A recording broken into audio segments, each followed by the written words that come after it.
Good day, students.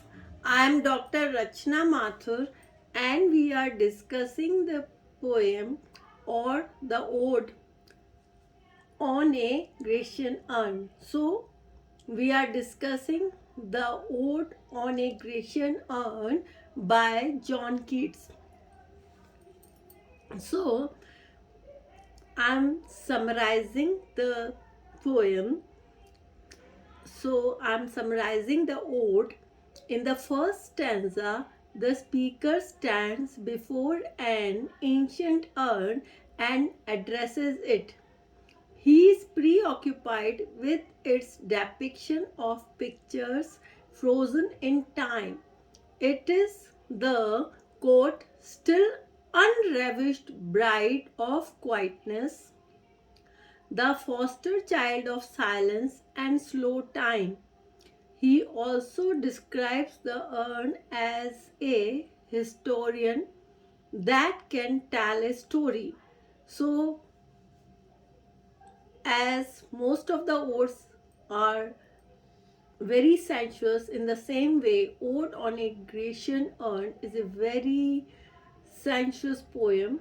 It appeals to all the senses, and in the first stanza, the speaker stands before an ancient Grecian urn and addresses it. He is preoccupied with its depiction of pictures frozen in time. So, those pictures depicted on the urn are frozen in time. It is the still unravished bride of quietness, the foster child of silence and slow time. He also describes the urn as a historian that can tell a story. He wonders about the figures on the side of the urn and asks what legend they depict and from where they come. He looks at a picture that seems to depict a group of men pursuing a group of women and wonders what their story could be. Quote, what mad pursuit, what struggle to escape, what pipes and timbrels, what wild ecstasy. So I'm repeating.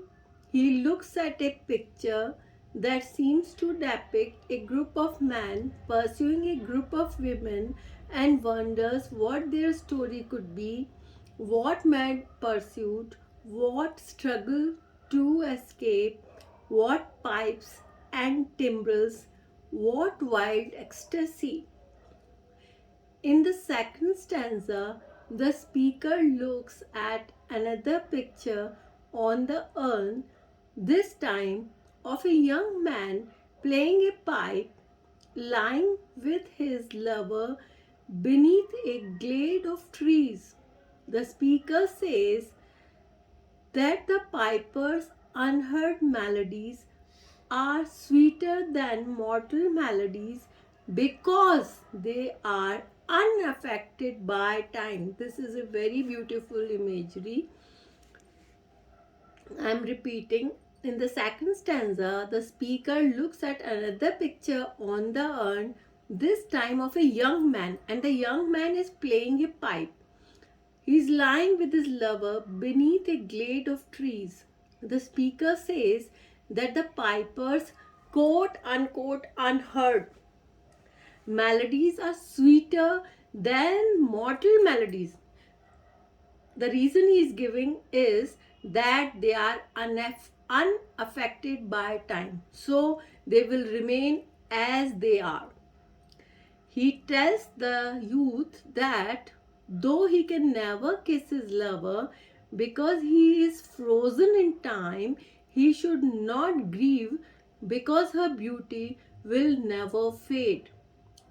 In the third stanza, he looks at the trees surrounding the lovers and feels happy that they will never shed their leaves. So the trees will remain as they are because they are on the Grecian urn. He's happy for the piper because his songs will be quote unquote forever new. This is a very beautiful imagery. I am repeating the imagery. He's happy for the piper. So the imagery of the piper appeals to the ears and eyes also. So this is a beautiful and very original imagery. He is happy for the piper because his songs will be quote unquote forever new, and happy that the love of the boy and the girl will last forever, unlike mortal love, which lapses into quote breathing human passion unquote and eventually vanishes, leaving behind only a quote burning forehead and a parching tongue unquote. So I'm repeating, this is very important, that Keats, he feels that all the things depicted on the Grecian urn will last forever, they will not lapse with time. So everything which is in this mortal world lapses into quote breathing human passion unquote and eventually vanishes, leaving behind only a quote burning forehead and a parching tongue unquote. So in the mortal world there are troubles, there are separations, and things are shattered, and they leave burning forehead and parching tongues. So students, we will continue in the second e-content and try to write in your own words. Thank you.